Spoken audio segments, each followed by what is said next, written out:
کا مادہ نہیں ہوگا تو آپ کام نہیں کر سکیں گے. اور اسی کا ایک دوسرا رخ ہے، جب آپ دعوت حق کے لیے کھڑے ہوں گے پہلا قدم کیا آتا ہے؟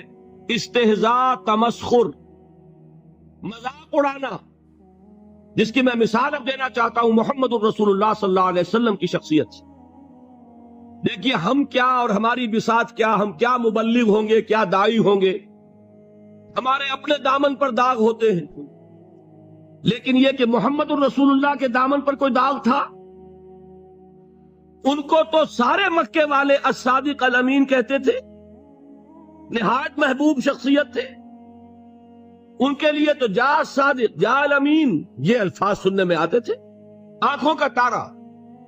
لیکن جب آپ نے دعوت اب شروع کی، اب قرآن مجید میں دیکھیے کسی نے کہا مجنون ہو گئے، دماغ خراب ہو گیا، پاگل ہو گئے، اجی شاعر ہیں، کچھ شعر جوڑ لیتے ہیں، ہم پر دھوس جماتے ہیں. کسی نے کہا ساحر ہیں، کچھ جادو سیکھ لیا ہے.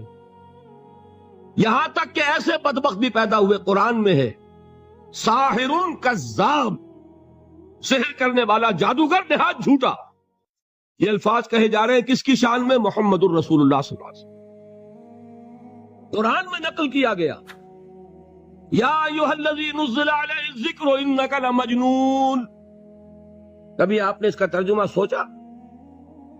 وہ شخص، دیکھیے تصور کیجئے حضور جا رہے ہیں، تشریف لے جا رہے ہیں، کسی دعوت میں ہے، تبلیغ میں، یا ویسے ہی تشریف لے جا رہے ہیں، اور کوئی ایک جمگھٹا ہے لوگوں کا، ادھر سے فقرہ آتا ہے، تیر کی طرح لگتا ہے دل میں جا کر محمد کے صلی اللہ علیہ وسلم.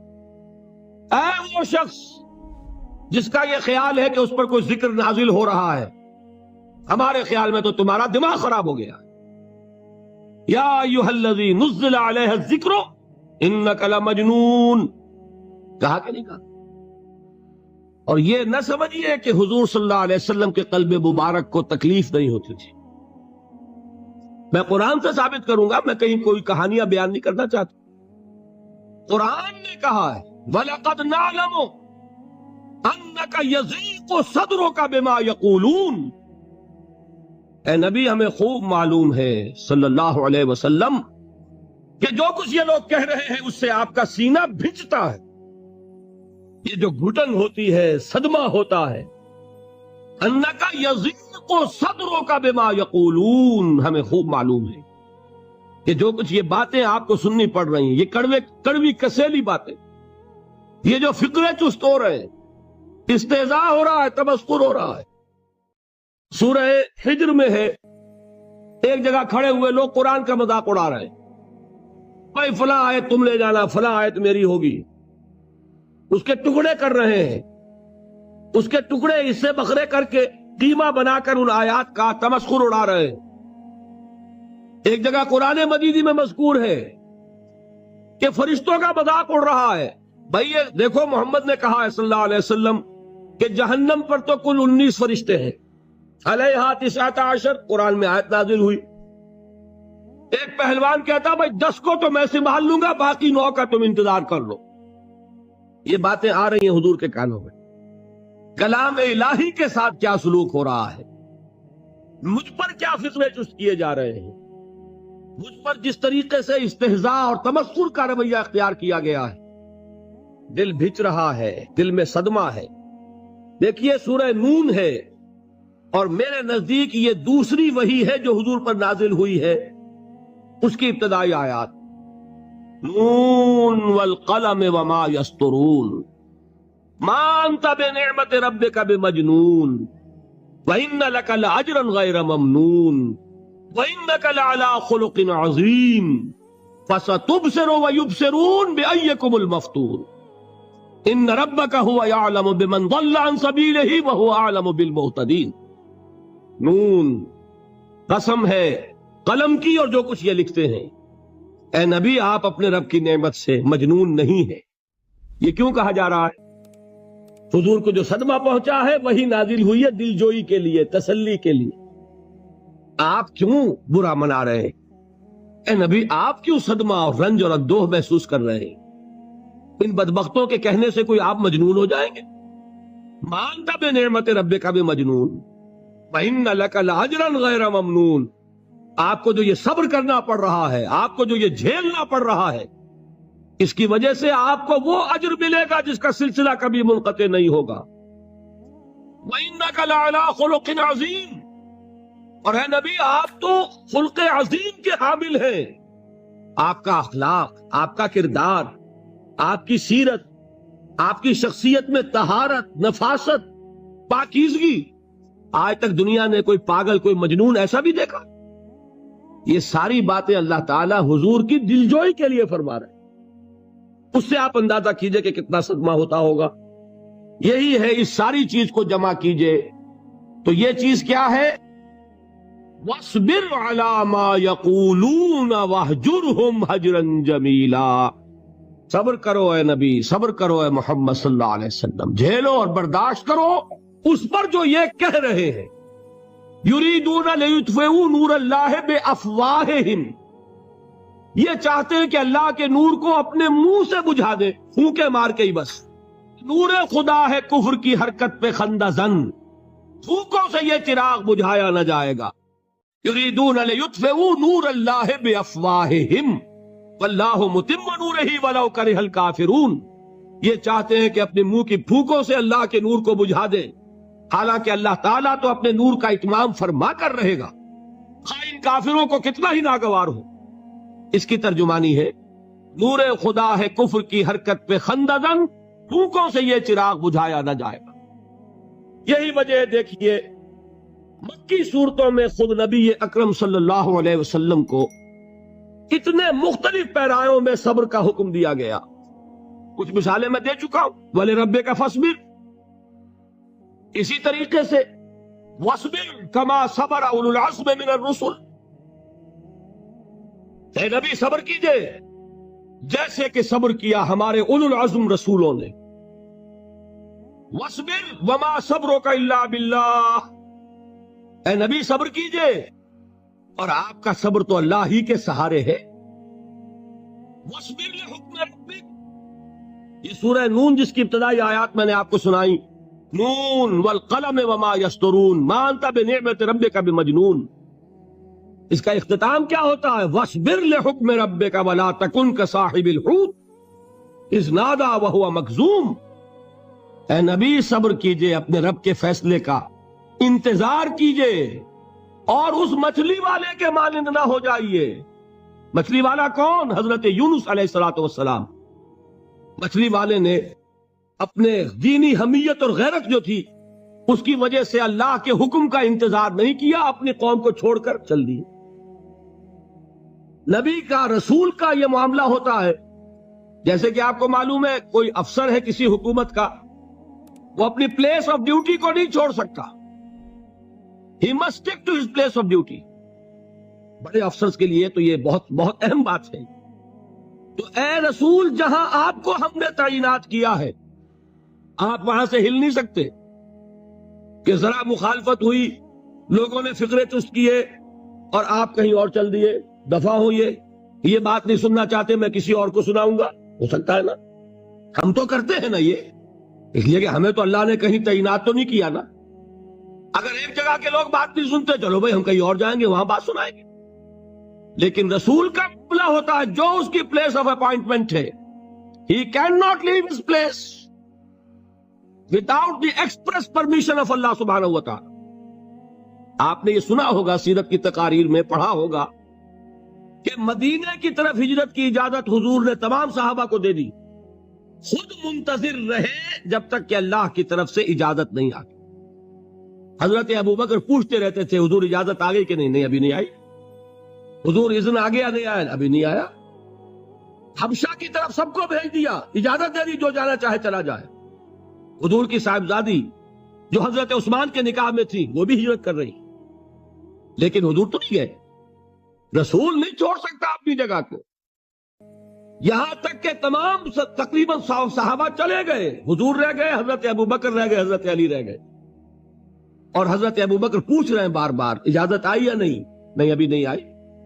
حضرت عائشہ نے واقعہ بیان کیا کہ ایک روز اچانک دوپہر کے وقت ہم نے دیکھا کہ حضور نے اپنے پورے جسم کو ڈھانپا ہوا ہے، چہرے کو بھی کپڑے میں ڈھانکا ہوا ہے اور تشریف لا رہے ہیں۔ یہ اس میں تعجب کی بات یہ کہ عرب میں آج بھی آپ کو معلوم ہے کہ یہ چیز جو ہے ان کی روایات کے خلاف ہے کہ دوپہر کے وقت کوئی کسی سے ملنے جائے۔ یہ وقت جو ہے قیلولے کا ہے، آرام کا ہے۔ تو ٹھیک دوپہر کے وقت تشریف لائے حضور، آپ نے آ کے حضرت ابو بکر سے فرمایا کہ اجازت آ گئی ہے۔ حضرت ابو بکر نے بہت خوش ہو کر ایک بات کہی، حضور میں نے 2 اونٹنیاں تیار کی ہوئی ہیں۔ یعنی اب آپ وہ تو سوچتے تھے نا شاباش ملے گی کہ میں نے تیاری کی ہوئی ہے، میں نے 2 اونٹنیوں کو خوب کھلا پلا کے فربا کیا ہوا ہے، بڑی توانا ہے تاکہ ہم تیزی کے ساتھ سفر کر سکیں۔ حضور نے توقف کیا، فرمایا ہاں ٹھیک ہے، 1 اونٹنی میں استعمال کروں گا لیکن میں اس کی قیمت ادا کروں گا۔ حضرت ابو بکر کی آنکھوں میں آنسو آ گئے، روتے ہوئے کہا حضور مجھ سے یہ مغایرت، کیا یہ جان اور مال کسی اور کے لیے ہے؟ آپ مجھ سے بھی کہہ رہے ہیں میری اونٹنی جو ہے وہ بھی بلا معاوضہ آپ قبول نہیں فرما رہے۔ یہ ہے محمد الرسول اللہ کی غیرت اور حمیت کا معاملہ۔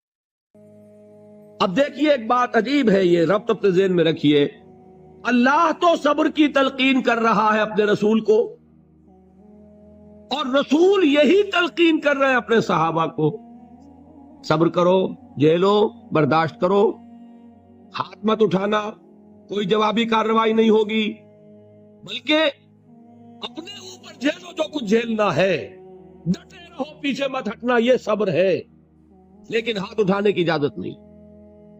چنانچہ اب ذرا چشمے تصور سے دیکھیے، ابو جہل اس نے جو بدترین روش اختیار کی، وہ ایک خاندان تھا حضرت یاسر، ان کی اہلیہ حضرت سمیہ، اور ان کے فرزند حضرت عمار رضی اللہ تعالی عنہم۔ یہ غلام نہیں تھے، حضرت سمیہ تو کنیز تھیں لیکن یاسر غلام نہیں تھے۔ ان کی کہانی یہ ہے، واقعہ یہ ہے کہ یہ بہت نیک آدمی تھے یاسر، یمن کے باشندے۔ انہیں کو خواب میں بشارت ہوئی کہ نبی کا ظہور ہونے والا ہے مکے میں، جاؤ شاید ان کے قدموں تک پہنچ جاؤ۔ یہ یمن سے ترک وطن کر کے مکے آ گئے۔ ابو جہل کا ایک چچا تھا، بہت شریف النفس انسان، اس کے ساتھ معاہدہ کیا حلیف بن کر، اور وہ مکے میں رہنے لگے۔ اس لیے کہ یہ نوٹ کر لیجئے، مکہ اس وقت ایک قبیلے کا شہر تھا، صرف قریش۔ یا قرشی رہ سکتا تھا وہاں، یا قرشی کا حلیف، کہ اگر تو کسی قرشی نے آپ کو امان دی ہوئی ہے تو آپ رہ سکتے ہیں مکے میں، ورنہ نہیں۔ یا تیسرے قرشی کا غلام، غلام تو ملکیت ہی ہے اس کی، جیسے بھیڑ بکری ہے کسی قرشی کی، اسی طرح اس کے غلام ہے۔ یہ 3 کیٹیگریز تھی انسانوں کی مکے میں۔ اسی کو نوٹ کیجئے کہ جو بیچارے غلام تھے وہ سب سے زیادہ ستائے گئے، اس لیے کہ غلاموں کے تو حقوق ہی کوئی نہیں تھے۔ بلال غلام تھے، ابو فقی غلام تھے، زنیرہ ایک کنیز تھی، ان کو جو ماریں پڑی ہیں اس کا آپ کو معلوم ہے۔ حضرت بلال کے ساتھ جو کچھ امیہ ابن خلف نے کیا، کہ جس طریقے سے کہ حیوانوں کی لاشیں جو ہے کھینچ کر گھسیٹ کر لے جائی جاتی ہیں، ان کی گردن میں رسی ڈال کر گھسیٹتے، اسی طریقے سے حضرت بلال کے گردن میں رسی ڈال کر ٹھیک دوپہر کے وقت مکے کی سنگلاخ گلیوں کے اندر گھسیٹا جاتا، نیچے زمین جل رہی ہے توے کی طرح، اور ویسا بھی ہوتا تھا کہ چت لٹا دیا، اوپر سے وہ آگ مکے کا کہ سورج جو ہے ذرا نوٹ کیجئے، آگ برسا رہا، نیچے زمین توے کی طرح جل رہی ہے، اور ایک بھاری سل بھی لا کر جو ہے سر پر رکھ دی، چھاتی پر رکھ دی گئی ہے کہ آواز نہیں نکل رہی، جھاگ نکل رہے منہ سے، لیکن اس حال میں بھی احد احد احد، ایک ایک اللہ، قل هو اللہ احد، الفاظ نکل رہے۔ یہ ہے وہ صبر، صبر علی الابتلاء، صبر علی الایذاء، یہ ابتلاء اور ایذاء پر صبر ہے۔ جھیلو، برداشت کرو، اس توحید پر قائم رہو، محمد کی رسالت کے اقرار کرتے رہو صلی اللہ علیہ وسلم، لیکن ہاتھ نہیں اٹھانا، اب میں آپ کو بتا رہا تھا یہ تو غلام تھے، یہ جو تھے یاسر یہ حلیف تھے، غلام تو نہیں تھے نا۔ البتہ وہ ابو جہل کے چچا کی کنیز تھی یہ سمیہ، انہوں نے اجازت لے کر ان سے نکاح کر لیا، یہ تو کنیز رہیں گی۔ بیٹا جو ہوا وہ بھی ایک طرح سے جب کنیز زیادہ ہے تو غلام ہو گیا، عمار ابن یاسر۔ وہ جو شخص تھا بہت شریف النفس ابو جہل کا چچا، وہ مر گیا۔ اب ابو جہل جو ہے اس خاندان کا سربراہ ہے، لہذا یہ تینوں جو افراد ہیں وہ اس کے رحم و کرم پر ہیں۔ یاسر کو بھی پروٹیکشن اگر ہے تو ابو جہل کی ہے، ابو جہل جو چاہے کرے، اور سمیہ تو کنیز ہے ہی، اس کا تو کوئی حق ہے ہی نہیں، جو چاہے کرے، اور عمار ان دونوں کا بیٹا ہے، لہذا بدترین معاملہ کیا ابو جہل نے ان تین افراد کے ساتھ۔ حضرت سمیہ کے ساتھ جو کچھ کیا گیا ہے آپ اس کا تصور نہیں کر سکتے۔ بالآخر جو شہید کیا ہے حضرت سمیہ کو، ایذائیں دے دے کے، سسکا سسکا کے، ان کے جسم کے نازک حصوں کو جلا کے، داغ دے کر، کہتا کیا تھا؟ دفعہ کہہ دو کہ میرا جو یہ بت ہے یہ بھی الہ ہے، مان لو میں چھوڑ دوں گا۔ آ گیا کسی طریقے سے ایک دفعہ کہہ دو پھر میں چھوڑ دوں گا۔ لیکن یہ میاں بیوی حضرت یاسر اور حضرت سمیہ رضی اللہ تعالی عنہما، یہ ہے ثبات، یہ ہے صبر، یہ ہے استقلال، ایک مرتبہ بھی کہنے کے لیے تیار نہیں، جو چاہو کر لو، اب ہم تو اس سے پیچھے نہیں ہٹیں۔ جنگ آ کر اس نے حضرت سمیہ کی تو شرمگاہ میں برچھا مارا اور شہید کیا۔ حضرت یاسر کے بارے میں ایک روایت یہ ہے، ستا کے، تنگ کر کر کے، آخر کار جو ختم کیا انہیں شہید کیا کس طرح؟ 4 سانڈ اونٹ جوان، ان سے رسے باندھے، ایک رسے سے ایک بازو باندھا، دوسرے سے دوسرا بازو باندھا، تیسرے سے ایک ٹانگ باندھی، چوتھے سے دوسری ٹانگ باندھی، اور چاروں کو دوڑایا ہے کہ جسم کے پرخچے اڑ گئے۔ اس وقت سامنے سے حضور گزرتے تھے جبکہ آل یاسر کے ساتھ یہ معاملہ ہو رہا ہے، کیا فرماتے تھے؟ اسبروا یا آل یاسر فإن موعدکم الجنہ، اے یاسر کے گھر والوں صبر کرو، جھیلو، اس لیے کہ تمہارے وعدے کی جگہ جنت ہے۔ اللہ تعالیٰ ادھر آنکھ بند ہوگی ادھر جنت میں تمہارا داخلہ ہو جائے گا۔